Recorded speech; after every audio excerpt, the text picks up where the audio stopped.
Welcome everyone to the Talking Animals Law and Philosophy series.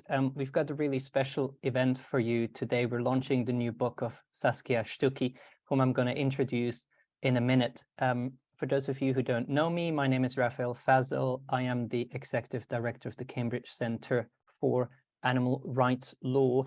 I'm just going to say a few words about the format of the Talking Animals series for those of you who are here for the first time. This format will be slightly different from our normal format. We will kick off with a brief introduction to the book given by Saskia Stucki herself, the author of the book.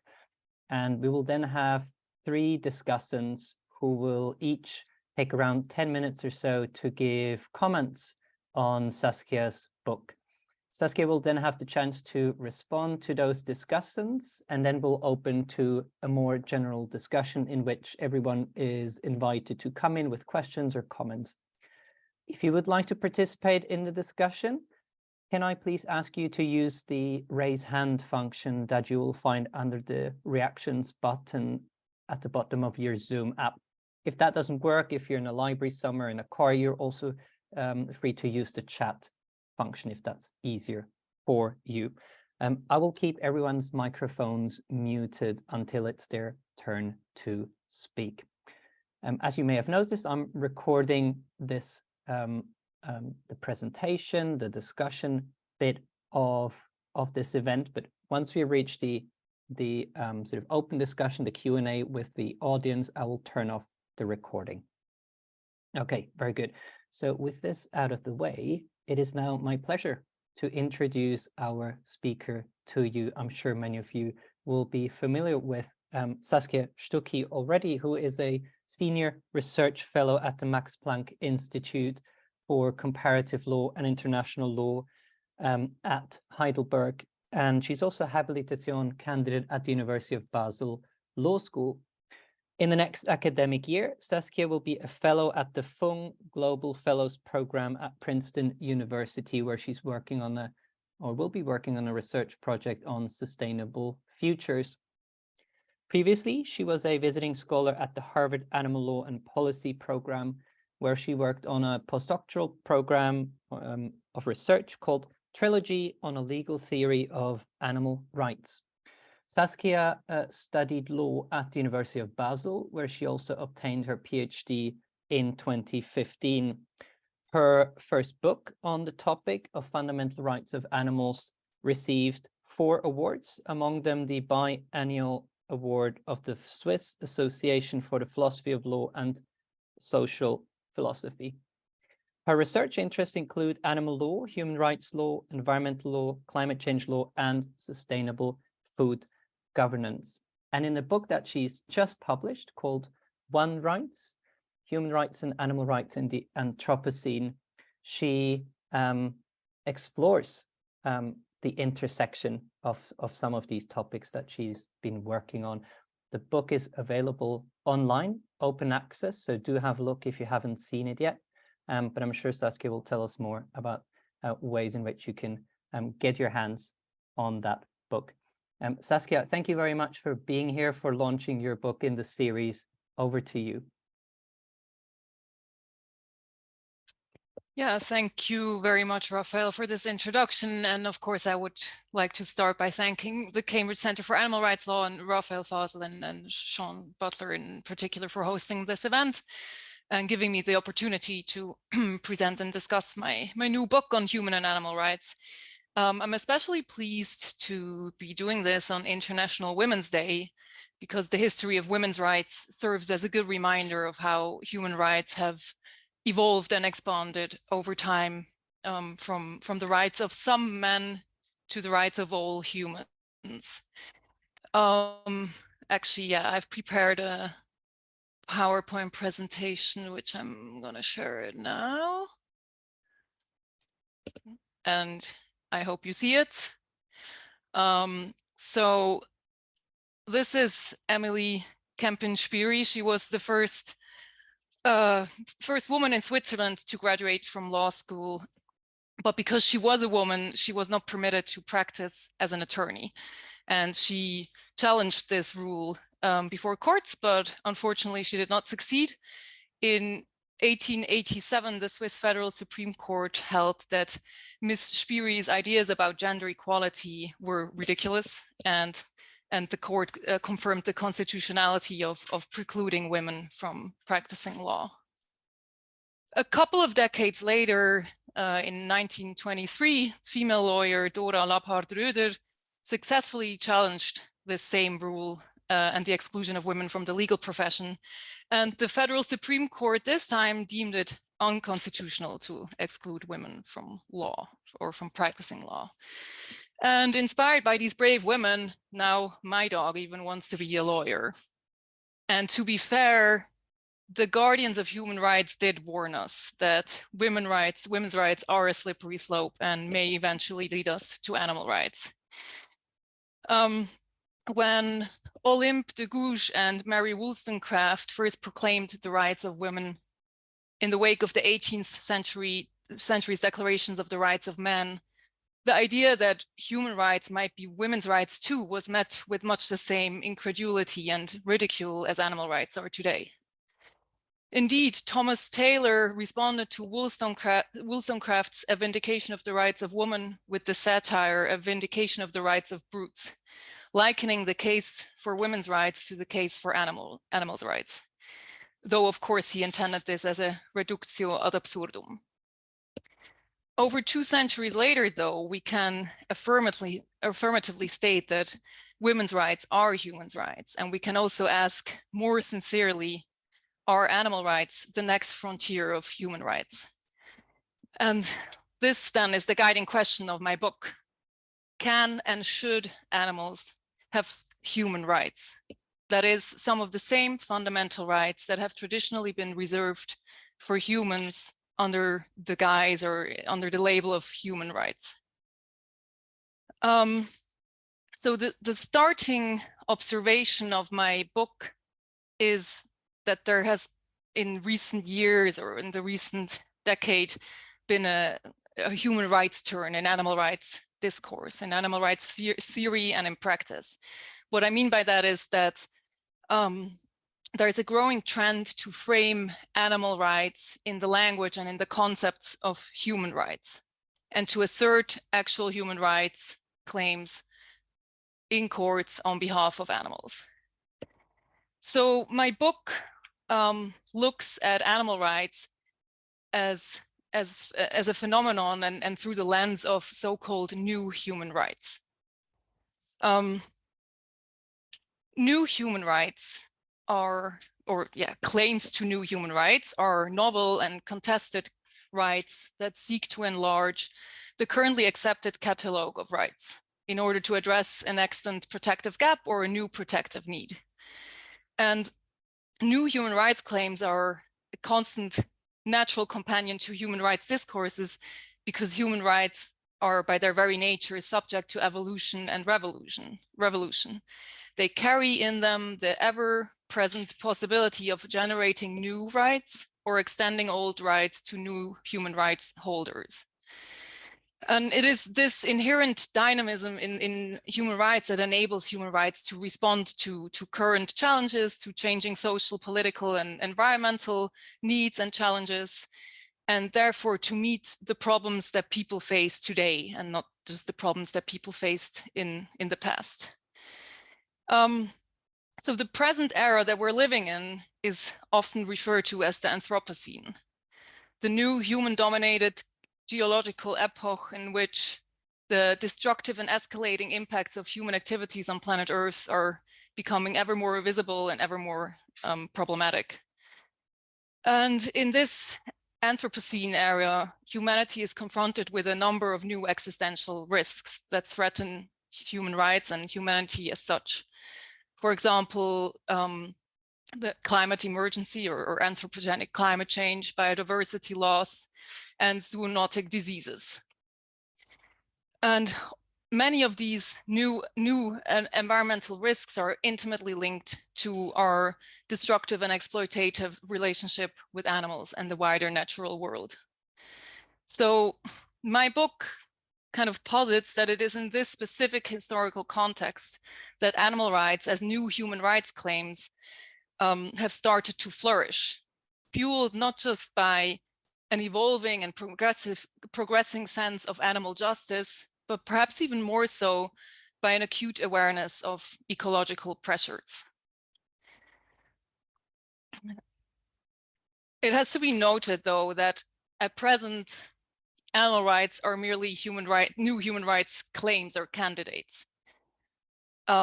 They have not received legal recognition as such. So until such wider institutional, political, and ultimately legal recognition occurs, animal rights remain contested rights or contested claims or so-called wannabe rights. And indeed, opposition and contestation with regard to animal rights is particularly strong, especially also from human rights scholars or generally human rights advocates. For one thing, new human rights are generally criticized for proliferating rights, or the endless proliferation of new human rights is seen as undermining the currency and the value of old human rights. Another problem is that the human rights that we have now are already under pressure. In practice, they are subject to widespread and persistent violations. We are seeing illiberal backlashes, and there is a notorious implementation or theory practice gap. In theory, human rights are also kind of unstable because they're foundationally uncertain and an essentially contestable concept. And moreover, they are subject to penetrating critiques. So human rights as such are already seen as kind of a fragile institution. And amidst this plethora of problems, one seemingly simple and banal assumption has remained relatively uncontested, and that is that human rights are human. So the problem with animal rights is that it basically challenges or perhaps the core axiom of human rights, which may be seen as a further corrosive trend undermining the viability of human rights. So basically, by injecting the non-human into human rights or taking the human out of human rights, the fear is that the human rights project will collapse. So my book addresses two sets of objections against animal rights in particular. Philosophical or conceptual objections and political or practical objections. So the first group of objections relates to the conceptual nature of human rights, which one might say is inextricably linked to human nature, and any attempt to take humanity out of human rights would lead to the collapse of this concept. The second group of objections relates to the practical undesirability of extending human rights to animals. It is often assumed that animal rights are bad for human rights and will lead to harmful consequences for humans. So for both types of objections, opposition to animal rights is considered a necessary position in defense of human rights. And against these common objections, my book seeks to show that human rights need not be predicated on the exclusion of animals, and that tending to animal rights may ultimately help save human rights. So in a nutshell, my book submits that some human rights can and should be extended to animals, and argues that there are compelling conceptual, principled, and prudential reasons for modernizing the human rights paradigm and for including animals in its protective ambit.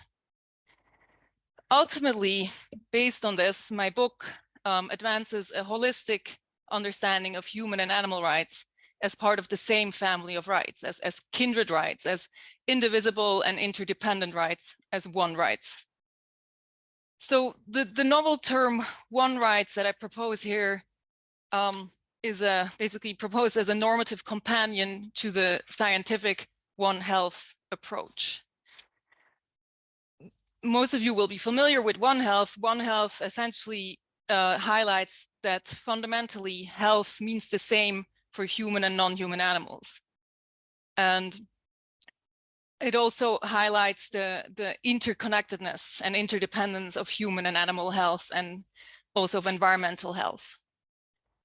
And along similar lines, the One Rights approach has a conceptual and a practical dimension.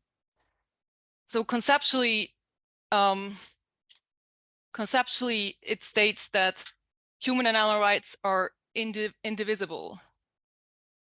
The concept of fundamental rights or human rights at the core means the same thing for humans and animals.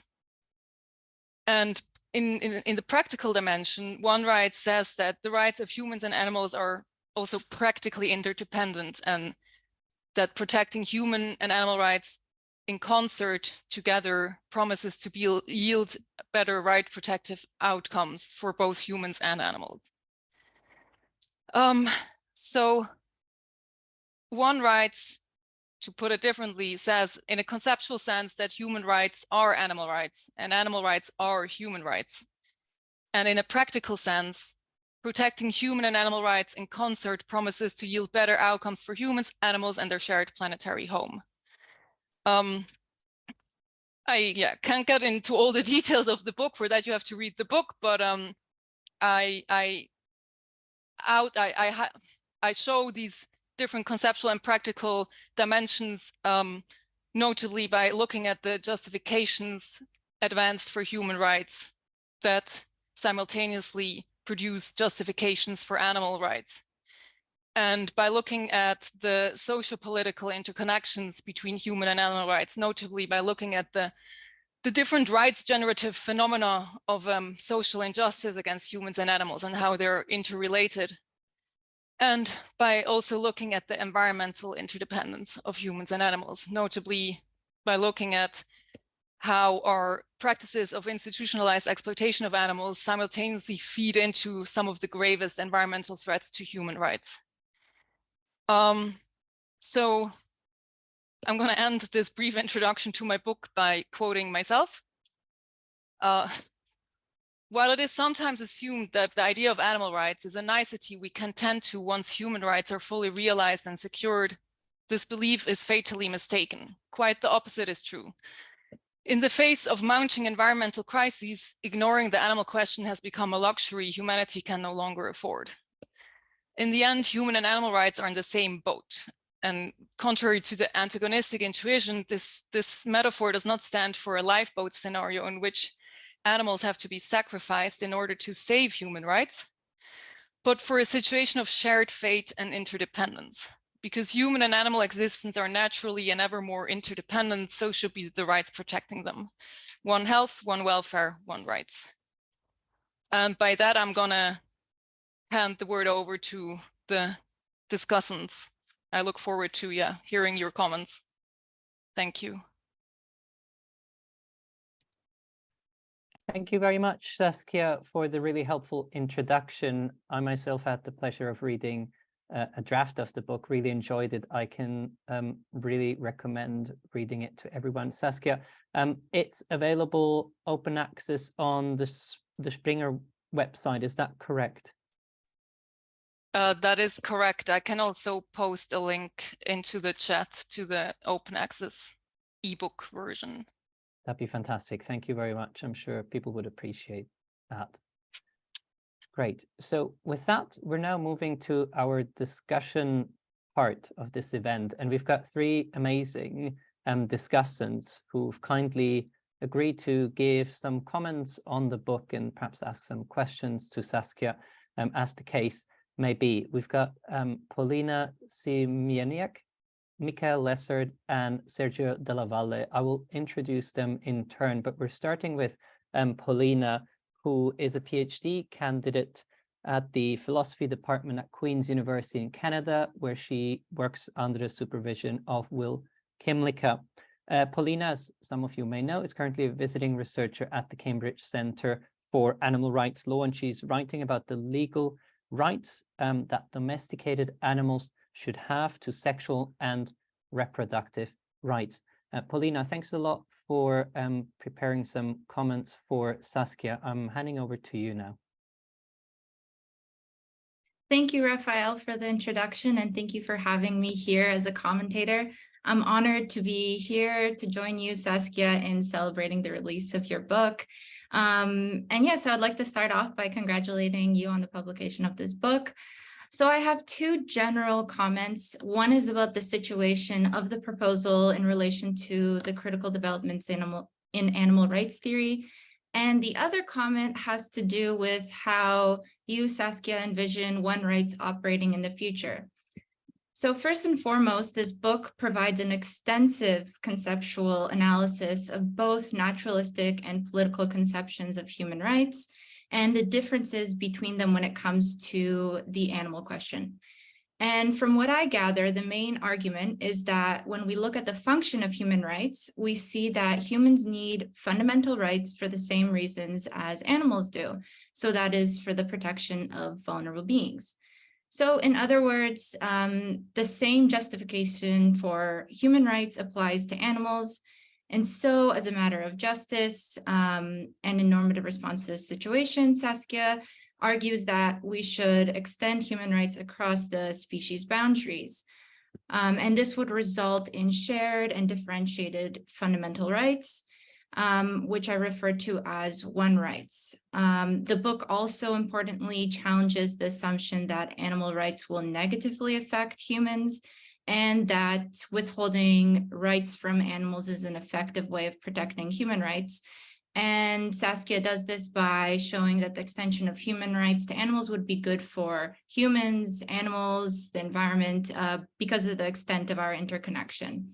So all of these elements, the detailed conceptual analysis, the concept of fundamental rights as one rights, and the addressal of concerns for what this means for humans are all fabulous additions to the literature because they synthesize and distill these huge debates in animal rights theory in an accessible way for readers. And this is especially useful for those who are new to these ideas, and I have no issue with any of these elements. So now onto my comments. Animals on this account are portrayed as new candidates for human rights. And since human rights are always evolving and expanding, Saskia explains, this extension of human rights to animals would represent sort of the new or next generation of human rights and post-human rights. And I'm highly sympathetic to this line of argument. But of course, as Saskia herself acknowledges, the argument that human rights are not human and that human rights should be extended to other animals has been made a long time ago by philosophers like Paolo Cavalieri. So I'm curious about whether the purpose of this project is to push us beyond what has already been established in animal rights theory. It's unclear to me because Saskia states that the purpose of the book is simply to lay down the foundation for the one rights approach that will later be developed in the future, as opposed to providing a detailed an account of one rights as a distinct legal paradigm. And one further related concern that I have is that while it is true that human rights have been progressively expanding to include previously excluded groups, it is not clear how the proposal to expand the moral circle of human rights holders would work to decenter the human. The project is framed as a move towards a post-anthropocentric shift of human rights, but I'm not sure how extending human rights to animals would do that if humans remain at the center of those rights. So I'm wondering if in the future development of the one rights approach, you will incorporate the insights from critical theory and intersectional contributions to the animal rights debates. So as the book acknowledges, the law is an anthropocentric institution that has humans and human interests at its center, particularly that of the paradigmatic human. And I'd be really interested to see how conflicts of interest between humans and other animals and the non-human world would play out under this proposed legal paradigm, and how or whether zoological hierarchies would be dismantled through the one rights approach. The recognition of animals' fundamental rights is without a doubt necessary, but surely extending human rights is not sufficient in and of itself to accomplish this. And this project is described by Saskia as a reconstructive project, but in simply reconstructing human rights to include animals, I'm still wondering whether this works to decenter the human from human rights beyond the mere extension of human rights to animals. And the last point I want to make is that while you draw on Jack Donnelly to say that human rights, quote, ultimately rest on a social decision to act as if such rights existed, and then through social action directed by these rights to make the world that they envision real, end quote. I'm just curious, where would we start with animals when it comes to acting as if they have rights with your one rights approach? How would we start acting in this way if we may not know what that means, or if we have different ideas about what animal rights may mean? So this book seems to leave these questions open, and perhaps these are questions you will touch on in your future work, which I look forward to reading. And overall, I just want to say I greatly appreciated reading this book. I really enjoyed it. And I really do think it's an important piece that leads to some interesting questions. Great. Thanks so much, Paulina. That was really helpful. We'll give Saskia some moments to think about that because we're continuing right away with our second discussant, and that's Sergio Della Valle, who is a professor of public law and state theory at the University of Turin. He's also senior research affiliate at the Max Planck Institute in Heidelberg, where he is a colleague of Saskia's. Sergio's research interests concentrate on political and legal philosophy, as well as on a theory of constitutional and international law. Thank you very much, Sergio, for being here and for agreeing to give comments on the book. Thank you very much. First of all, I want to thank you, Rafael, and the Cambridge Center for Animal Rights Law for inviting me, and therefore for giving me the opportunity to participate in Saskia's book launch and to comment on the excellent result of her research. In my contribution, I will concentrate on 4 aspects, 3 of them directly related to the contents of Saskia's book, and the 4th of a slightly different kind. Let me start with this 4th aspect, which, though not directly content-related, is, in my view, perhaps even more important.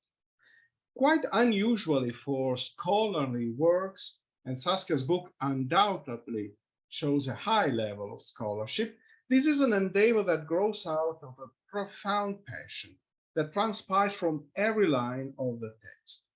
Far from lowering the conceptual quality of the research, it is precisely this passionate approach that teaches us that the best scientific efforts, even the most abstract among them, always rely on a deeply felt idea of how to make the world a better and friendlier place to live in, a place in which we can realize, at least partially, the aspiration, as Hegel put it, of being at one with oneself in the otherness.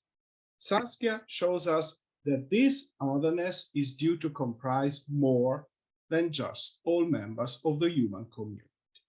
But now I would like to move on to the more content-related aspects of the book, that among many others specifically outline the scientific quality and novelty of Saskia's work, at least in my interpretation.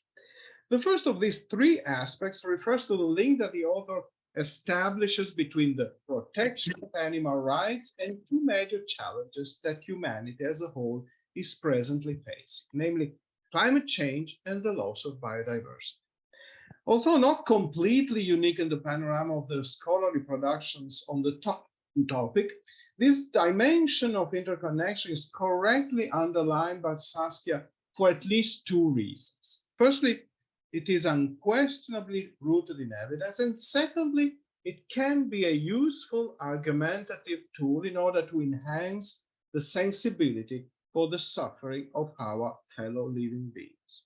In fact, we have to recognize that, albeit arguably extremely important from the moral point of view, the question of the attribution of rights to non-human animals remains rather marginal in the political and legal debate. The same cannot be said, meanwhile, as regard the threats deriving from the loss of biodiversity and from climate change. In particular, the latter is perceived by an increasing number of our fellow humans as a looming danger that should be addressed without delay. Linking the plea in favor of the attribution of rights to non-human animals is important, thus, not only because it is arguably true, but also because it can make the topic more accessible to a broader audience. The second content-related aspect that I would like to highlight takes us to the criticism carried out by Saskia of all arguments in favor of granting rights only to humans that we may find in the literature. To concise, the presentation of the arguments is highly accurate, and since it is supported by the scrutiny of an impressive number of scholarship contributions, it can be regarded as an essential reference not only for those who are planning to do some research in the field, but also for all those who want to insert the topic in the topic of the attribution of rights among human animals into their teaching curriculum. By the way, it is important to stress that there is no compelling reason to maintain that legal and moral rights should only be granted to humans. I will get back to this point later with a question, but before I do that, I would like to emphasize the last and probably most important aspect of Saskia's book that caught my attention. This concerns the final chapter and substantially the most profound meaning of the whole endeavor, namely the idea according to which human rights and the rights of non-human animals should be put together for conceptual and practical reasons to form one rights system. On the basis of this proposal, it is recognized that human rights can only be taken seriously following the evidence recently collected on the limits of speciesism if we integrate them with rights acknowledged to non-human animals. Otherwise, they are doomed to be cut short in theory and praxis. Having addressed the most outstanding feature of Saskia's book, obviously from my limited standpoint, I would now like to switch to some questions, to 3 questions to be precise, each of which related to one of the most interesting features highlighted so far. In doing so, I will proceed in the reverse way. That means I will start from the last feature, namely from the concept of one rights. Substantially, it seems to me that inasmuch as a philosopher or moral theory has been picked up to underpin the whole construction, this is holism, namely the idea that every part of nature has moral relevance and therefore deserves the attribution of legal rights, for the simple reason of being part of the highly complex web of the natural world. Saskia does not dedicate much of her remarkable effort to justify her choice, which remains largely implicit. From my point of view, this is only convincing if we assume that law is an instrument with rather shaky or even arbitrary truth content, whose quality is simply determined by its capacity to help achieving individual priorities, in this case, the protection of non-human animals. This is, by the way, to a great extent, the approach put in place in some legal systems in Latin America, where a rather thin philosophical justification, largely based on holistic assumptions, brought about, in fact, some of the most groundbreaking judicial developments in the field.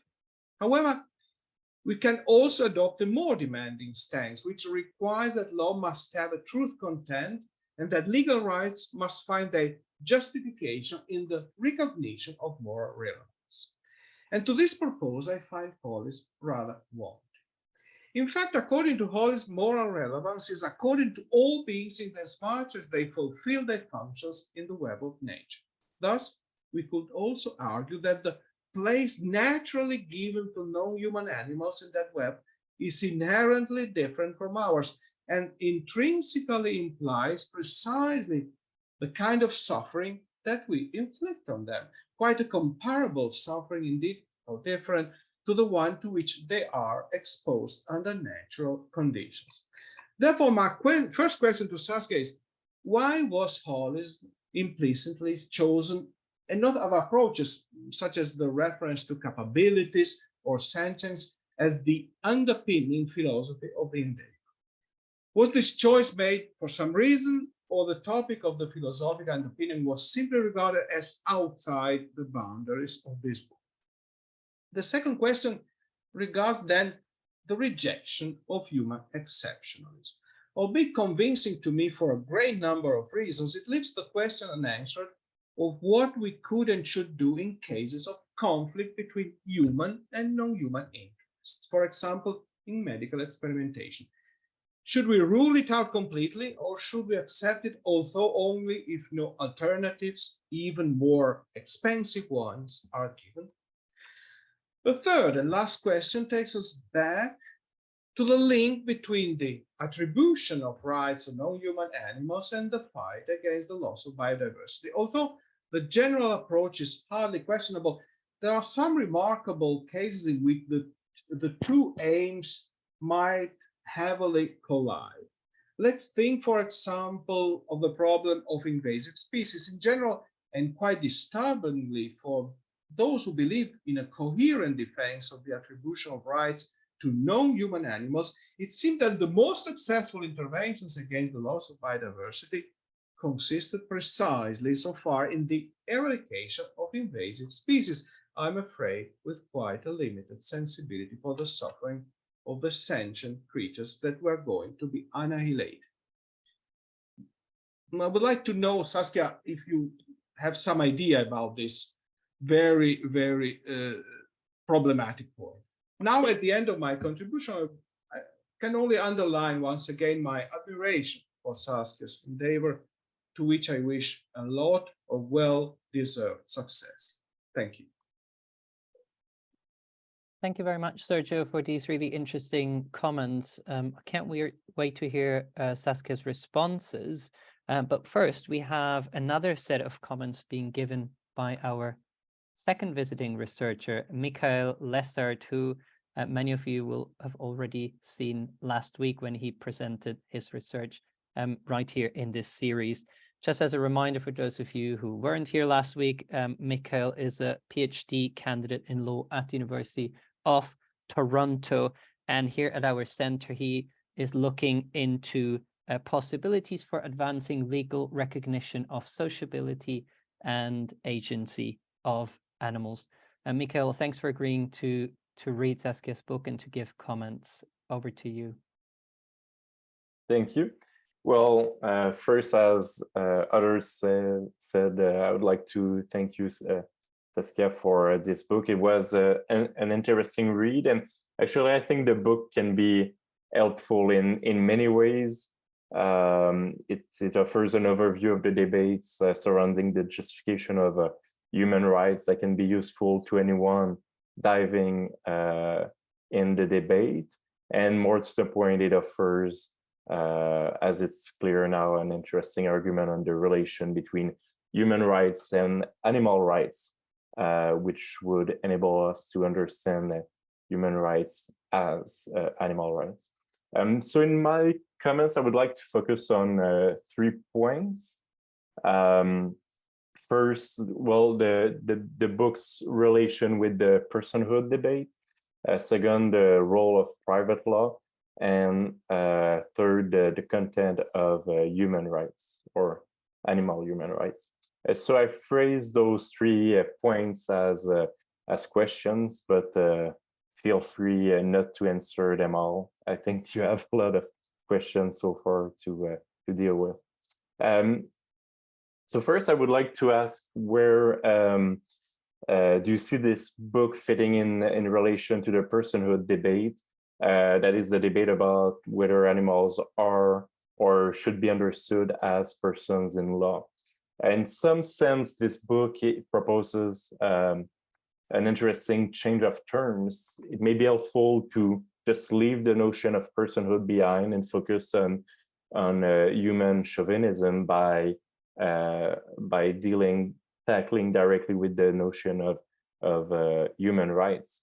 So by arguing that what justifies human rights actually justifies granting human rights to animals, this book could be seen as avoiding a detour via the concept of personhood and simply highlighting what makes us morally valuable as humans, and highlighting how this can also apply to animals.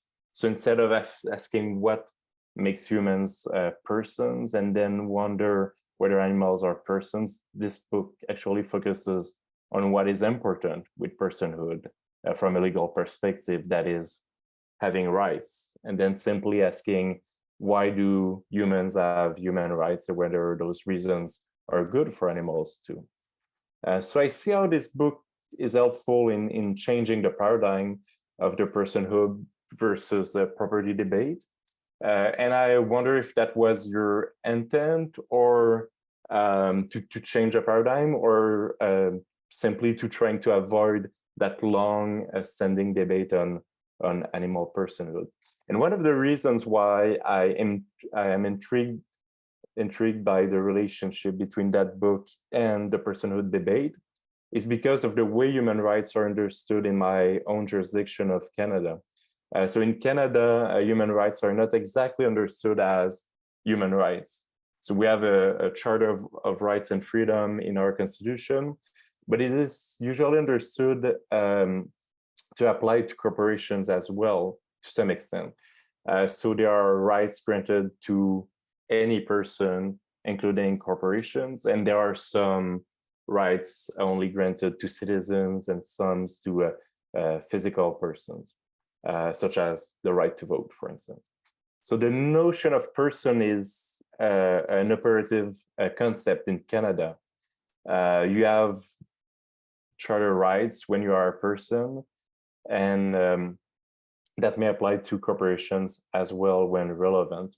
So fundamental rights are not justified by a direct reference to human biology or human characteristics. So when asking how this book fits with the personhood debate philosophically, I am also wondering where it fits in the legal context of the Canadian understanding of fundamental rights. So that's my first point. My second point is that I would like to ask what is the relationship you see between your proposal and private law? It seems to me that private law is in the background of the whole discussion on extending human rights to animals, but it's usually not discussed directly. And this is actually not a critique of the book, but of the whole debate in general. It seems that it's something that is in the background, but never discussed directly. And so it makes sense that the book doesn't do so. But I was wondering if you have thoughts on the matter. I see private law as playing a role in different ways in implementing fundamental rights for animals. It seems to me that the goal of granting human rights to animals is to ensure that they are respected at the individual and the daily level. And so this would imply setting a legal regime where humans must take care of animals that depend on them, which could imply a new form of family law or health law, for instance. It could also mean that we should respect animals' agency, so that humans do not exploit animals, but maybe they could develop some kind of cooperative scheme which would need a new regime of contract law or labor law. So there seems to be private law implications in granting human rights to animals, and I would like to know more about how your proposal can integrate private law in the discussion. And my third point is that I wonder how we can determine animals, the content of animals' human rights under your proposal.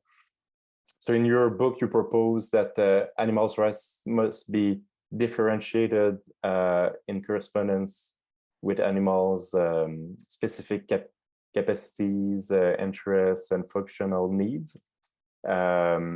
And so according to this explanation, animals would not be granted every human right. some human rights would remain for humans. Other fundamental rights may be created for the sole purpose of benefiting non-human animals. And so how do we determine what rights animals should have or not? And I wonder if the answer to that question would run the risk of bringing us back to some kind of species essentialism, if we always refer to a specific standard of what a species would need or want. So those are the 3 points I wanted to raise as comments, but also as questions on the book. Again, as everyone else said, thank you for this book. It's a very interesting book, and I look forward to hearing your thoughts and hearing comments from other people in the crowd. Thank you very much, Mikael. Those were fascinating comments and questions. I would now like to give Saskia the chance to respond to any of these reflections and questions. Yeah, well, thank you to Paulina, Sergio, and Mikael very much for these thoughtful and challenging remarks, comments, questions. I'm afraid I will probably not have answers to many of these issues that you raise, but I will try to recount and answer some of your questions. So I'll try to do this in chronological order, starting with Paulina.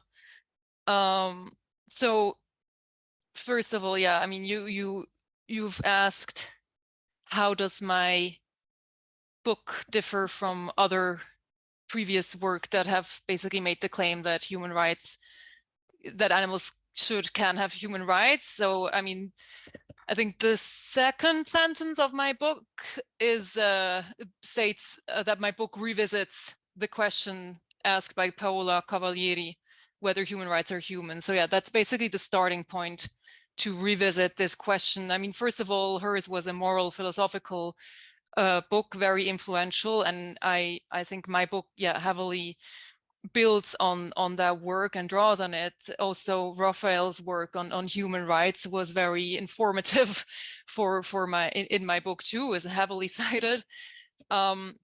So I think one of the main,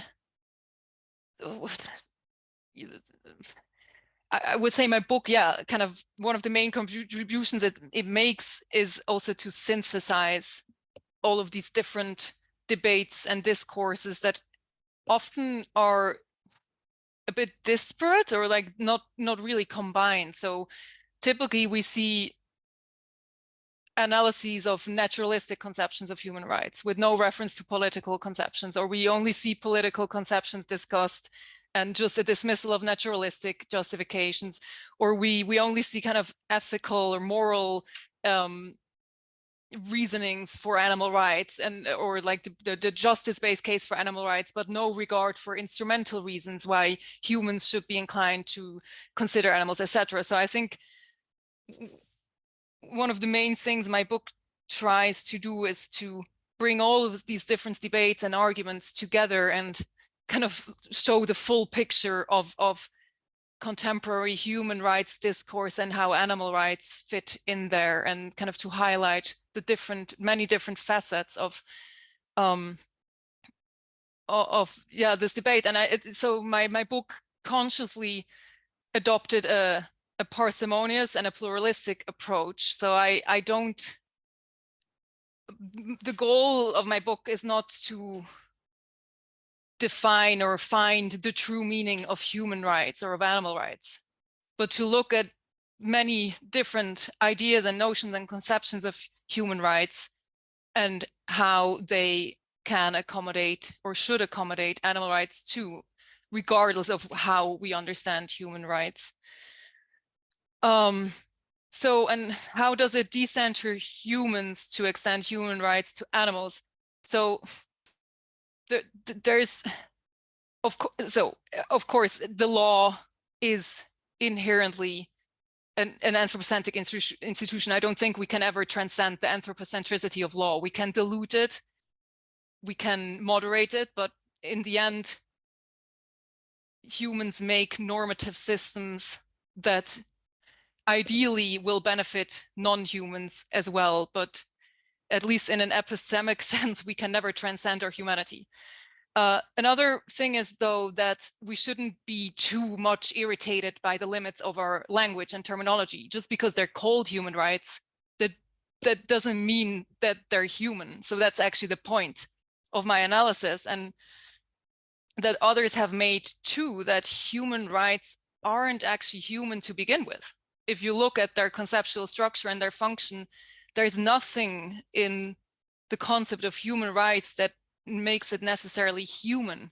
It's our convention now to think of human rights as human, and that's why they are called human rights, but that's just our terminological shortcoming. It's a misnomer. Human rights is a misnomer, and we need to think of better words to describe the thing that we now describe as human rights. I think, Raphael, you have proposed to just speak of fundamental rights. Alistair Cochrane has proposed the term sentient rights.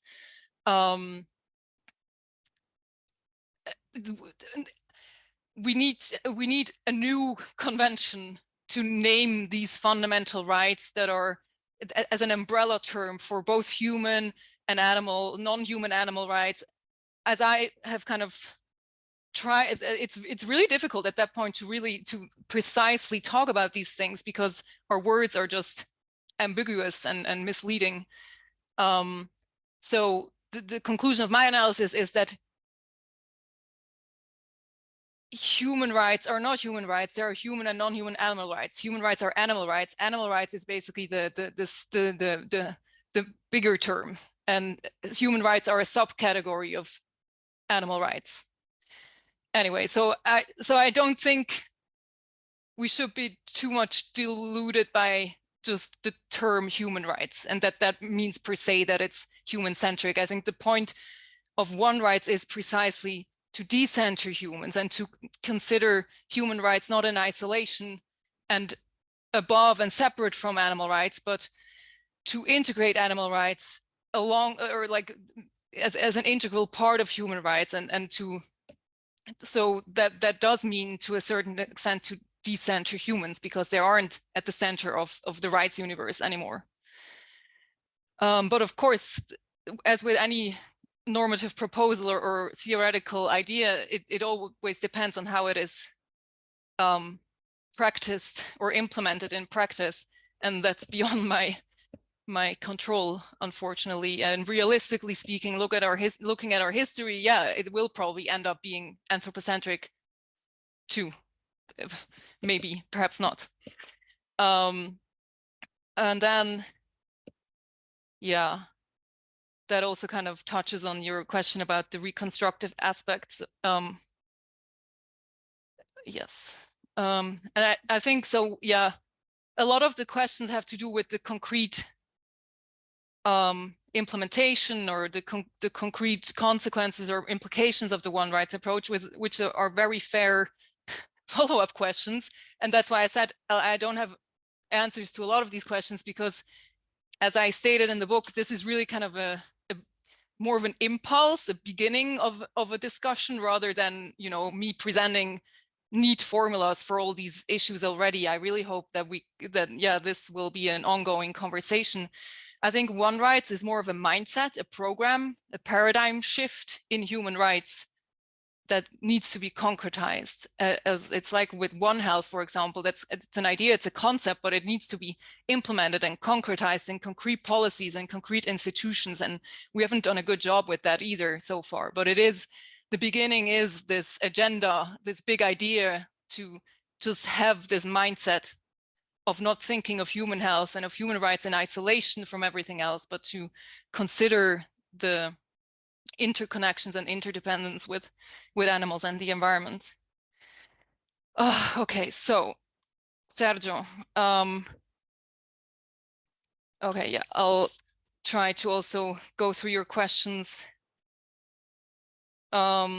step by step. So the first one relating to holism, my assumed commitment to holism as a philosophical underpinning. I don't think that's what I do or did in like yeah, I definitely don't use the term holistic in a sense that implicates the philosophy of holism per se. I think, well, in a more like in a trivial sense, I use holistic as a kind of an opposite description of isolated. So like isolated human rights versus a holistic perspective on human and animal rights and the environment. So in that sense, holistic is simply basically a word to describe a kind of a more wholesome, bigger picture perspective. And yeah, so I don't think I necessarily even implicitly or intended at least to have this commitment to the philosophy of holism. I definitely don't dismiss other grounding concepts such as sentience or capabilities or vulnerability. To the contrary, all of those concepts are kind of factor into my synthesizing analysis. So I think each of those concepts has a role in the discourses of animal rights and human rights, and the kind of the point is to see all of them and kind of fit them together into this bigger analysis. And I think in that sense, holism can though be as kind of a corrective, have a corrective function to pure individualism. Maybe that's kind of the point. So human rights or rights generally are typically individual rights. They're very focused on the individual to protect the individual vis-a-vis the community, the political community. So human rights, yeah, have a very strong emphasis on individualism. And I think maybe a holistic perspective can correct this pure individualism to some extent. So basically what I mean is that human rights don't exist, or human individuals don't exist and flourish in a vacuum, and human rights don't exist in a vacuum, isolated. They are interdependent with animals, with animal rights, with the environment.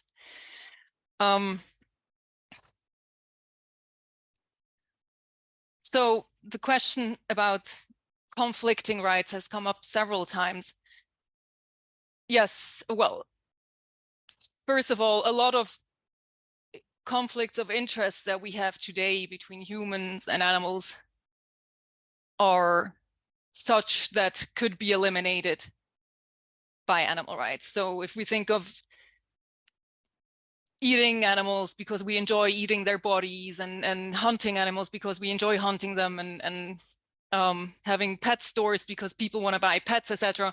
All of those rights conflicts are illegitimate rights, basically. So there are illegitimate dominion or exploitative rights of humans that humans have over animals currently in our current legal system that would be or would need to be eliminated under an animal rights perspective. But that said, of course, there will inevitably be conflicts between equivalent or similar, equally important human rights and animal rights. And you pointed out the scenario of medical experimentation, which of course is always kind of the most challenging test for the animal rights perspective, where it can be argued that the human right to life and existence or health is conflicts with the animal's right to life and physical integrity. So generally speaking, like in human rights adjudication, so human rights collide with each other every day. We need to find balancing mechanisms to balance conflicting human and animal rights. And I think it would make sense to model these balancing requirements and mechanisms on the human rights education as we adjudication as we know it. So notably by using the proportionality test. Yeah, and so similarly with rights, so this was rights conflicts between humans and animals, and of course animal rights will also collide among each other, and that's the case with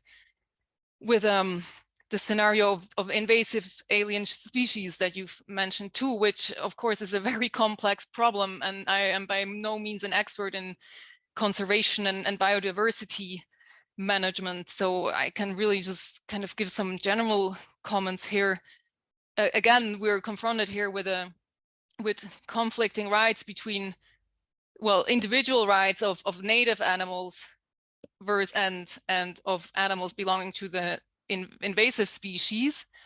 So both of those have individual rights, but then there's also basically the collective interest or nature rights, ecosystemic rights, or yeah, the collective interest of biodiversity protection. So again, these need to be balanced somehow. My colleague Guillaume Foutazar has actually written a very good paper on this, and he proposes to kind of think through the analogy of individual rights versus the state or community, public interests. And I think that is actually a pretty apt analogy to think about these conflicting individual and collective rights. And I've also, yeah, seen the phrase compassionate conservation, which of course needs to be considered. So even if we do somehow need to eradicate or not eradicate, but deal with invasive alien species, there is other ways of doing it than we do it today, where eradication is basically the first go-to response. And yeah, so the buzzword here seems to be compassionate conservation. Okay, so Michael, yeah. So the personhood debate. In my first book on animal rights, which was in German, I dealt extensively with the personhood debate, and I ultimately concluded that it doesn't lead anywhere. It's an empty concept, legal personhood, or it's so complex and there are so many different meanings. But in the end, the law decides who is a person. And I've come to realize that the more pertinent questions are, as you said, kind of what the substance of that, like what does it entail? What we're typically talking about is not just personhood per se, which is fabulous. It's what personhood ostensibly provides us with: fundamental rights, fundamental protections. That's what we're talking about. So I find it more useful to talk about the thing we actually want to talk about, rather than having this kind of smokescreen discussion about personhood. And I mean, Visa Kurki has done great work also showing that we should probably separate the question of rights and having rights from the question of being a person and having personhood. It's also kind of a chicken and egg question. What comes first? Is it are we first legal persons and then we can have rights, or can we have rights and maybe then personhood just ensues? So yeah, I think there's been very interesting newer approaches to these questions, which make it probably less necessary to definitively first clarify this personhood issue before we can talk about anything else. The private law question is very interesting. That caught me completely off guard, and it took me a long time to even realize what you're talking about when you're like, okay, what's the private law implications of this? But yeah, of course, taking animal rights seriously in our legal order will require adjusting the legal order to fit animals' rights. And of course, that will also impact the private law sphere. So you mentioned family law and labor law, though labor law are kind of also in the realm of human rights. So I'm not sure if, I mean, both, I guess. But yeah, I don't know what to say more than to kind of highlight the duty to protect that and that comes along with human rights. So the state has a duty to protect animal rights, which means, among other things, that the state has to create a legal order that is conducive to respecting and protecting animal rights also in the private sphere among private individuals. And then the determination of specific rights for animals and running into the risk of speciesism. I don't know, I think Raphael Fasel might be the better person to answer this, because he has developed the species membership approach, which I think more or less addresses this question of, are we reinforcing speciesism or not by kind of treating animals as members of their species, their group? But I think you would advocate that for practical reasons. So I think that would, yeah, be the approach I would follow here too. Okay, and that's that for now. Thank you.